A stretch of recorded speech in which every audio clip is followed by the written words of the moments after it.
আজকে একটি কথা বলতে চাই, কারণ পবিত্র মাহে রমজান আমাদের মধ্যে এসেছে।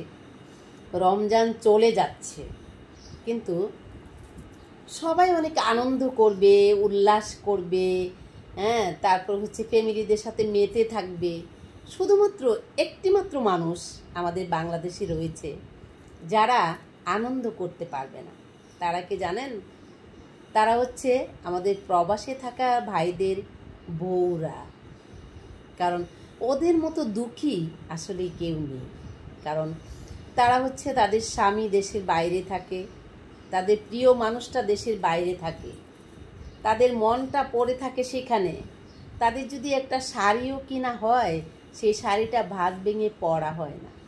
যখন পরতে যাবে তখন মনে হয়ে যায়, হায় রে, আমার স্বামী নাই, আমার স্বামী তো আমার কাছে নেই, আমি যে শাড়িটা পরবো, আমি যে সাজবো, দেখবে কে? সেই জিনিসটা ভেবে সে যদি শাড়িটা পরেও, সংসারের চাপে পড়ে, শ্বশুর শাশুড়ির চাপে পড়ে যদি শাড়িটা পরেও, কিন্তু তারপরেও তার মনে সেই তৃপ্তিটা লাগবে না, তার মনে সেই শান্তিটা লাগবে না।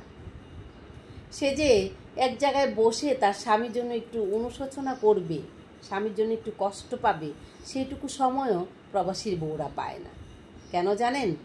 স্বামী বিয়ে করে রেখে গেছে সংসারে, শ্বশুর শাশুড়ি দেবর ননদ তাদের পিছে পিষতে পিষতে খাটতে খাটতে একদম আঙ্গার হয়ে যাচ্ছে।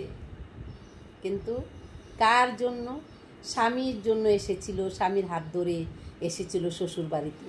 সেই স্বামী গিয়ে পড়ে আছে প্রবাসে, তাদের জন্য খাবার পাঠাচ্ছে, আর তার স্ত্রী পিষে পিষে তাদেরকে খাবার রেডি করে দিচ্ছে। কিন্তু স্ত্রীর মনের মধ্যে যে কি হচ্ছে সেটা কেউ জানে না।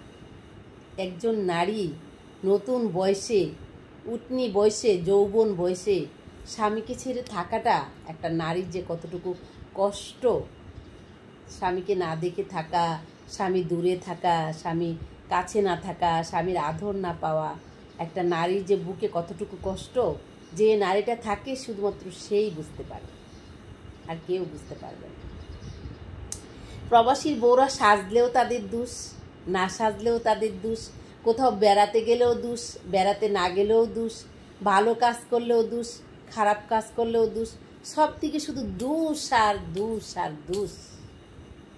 তাই এই পৃথিবীতে সবচেয়ে বেশি দুঃখী যদি কেউ থেকে থাকে, সেগুলো হচ্ছে আমাদের প্রবাসী ভাইদের বউগুলো, আমাদের বোনগুলো।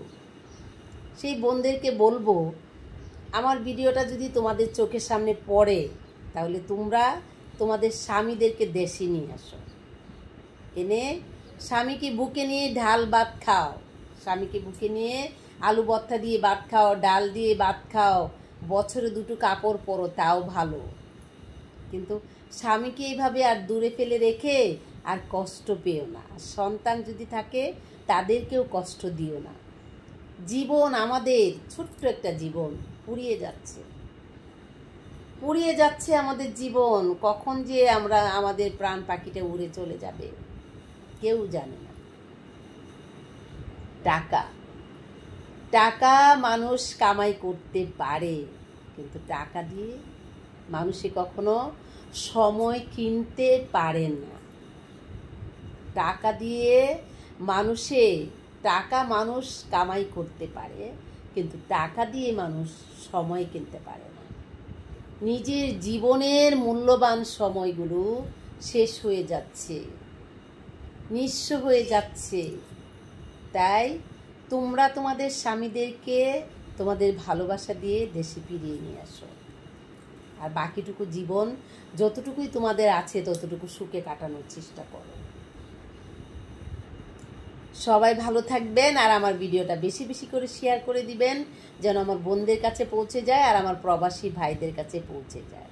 তারা যেন তাদের স্ত্রীরা যে খালি গড়ে পড়ে থেকে বিছানায় চটপট চটপট করছে স্বামীর জন্য, স্বামীর ভালোবাসার জন্য, স্বামীর ছোঁয়া পাওয়ার জন্য, সেই কথাগুলো যেন তারা বুঝতে পারে। একটা নারী তার যৌবন থাকতে যৌবন বিসর্জন দেওয়া যে কতটুকু কষ্ট, সেটা একমাত্র নারীই জানে। যে নারী বিসর্জন দেয় সেই নারী জানে। বুঝতে পেরেছেন? তাহলে আমার ভিডিওটা আজকে বেশি বেশি করে শেয়ার করে দিবেন। সে ধরনের ভাইদের কাছে যেন পৌঁছে যায়, আর আমার বোনদের কাছে যেন পৌঁছে যায়। তো সবাই ভালো থাকবেন, দেখা হবে অন্য কোনো ভিডিওতে।